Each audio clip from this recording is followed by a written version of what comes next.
ವರದಿ Shantinath G Magdum SM9 TV Kannada.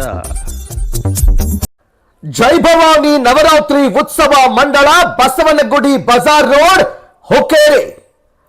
Shri Durga Parameshwari ತಾಯಿಯ ಸೇವೆ ಮೊದಲನೇ ವರ್ಷ ಸೇವೆ ಜರುಗಿತು. 2013ರಂದು ಪೂಜ್ಯರು ಚಾಲನೆ ನೀಡಿದರು. ಇವತ್ತಿಗೂ ಪ್ರತಿ ವರ್ಷ ನೆರವೇರ್ತಾ ಇದೆ.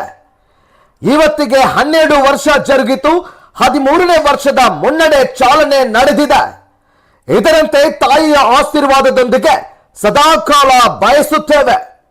ಊರಿನ ಸದ್ಭಕ್ತರು ಹಾಗೂ ಎಲ್ಲ ಸುಮಂಗಲಿಯರು ತಾಯಿಯ ಉಡಿಯ ತುಂಬುವ ಕಾರ್ಯಕ್ರಮ ಇವತ್ತಿನ ದಿವಸ ಜರುಗಿತು. ಹಾಗೂ ಮುತ್ತೈದೆಯರು ಉಡುಗಿ ತುಂಬುವ ಕಾರ್ಯಕ್ರಮ ಜರುಗಿತು. ಊರಿನ ಗಣ್ಯರು, ಮಾನ್ಯರು ಹಾಗೂ ಯುವಕರು, ಯುವತಿಯರು ಎಲ್ಲ ಸದ್ಭಕ್ತರು ಉಪಸ್ಥಿತರಿದ್ದರು.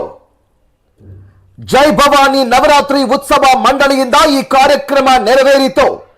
ಪ್ರತಿ ವರ್ಷದಂತೆ ಈ ವರ್ಷವೂ ಕೂಡ ಅನ್ನಪ್ರಸಾದ ಕಾರ್ಯಕ್ರಮ ಜರುಗಿತು. ಹುಕ್ಕೇರಿಯ ತುಂಬಾ ಎಲ್ಲ ನಗರ ಜನರು ಅನ್ನಪ್ರಸಾದದಲ್ಲಿ ಭಾಗಿಯಾಗಿದ್ರು. ಹಾಗೂ ಈ ಸಂದರ್ಭದಲ್ಲಿ ಕಮಿಟಿ ವತಿಯಿಂದ ಸತ್ಕಾರ ಸಮಾರಂಭ ನೆರವೇರಿಸಲಾಯಿತು. ಕಮಿಟಿಯ ಎಲ್ಲ ಸದಸ್ಯರು ಈ ಸಂದರ್ಭದಲ್ಲಿ ತುಂಬಾ ಆಸಕ್ತಿಯಿಂದ ಪ್ರಸಾದವನ್ನ ಏರ್ಪಡಿಸಿದ್ರು. ಎಲ್ಲರೂ ಉಪಸ್ಥಿತರಿದ್ರು. ವರದಿ Shantinath Magdum SM9 TV Kannada news Hukkeri.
ನಂತರವಾಗಿ ಸೇವೆಯನ್ನು ನೀಡಿದಂತ ಮಹಿಳೆಯರಿಗೆ ಈಗ ಸತ್ಕಾರ.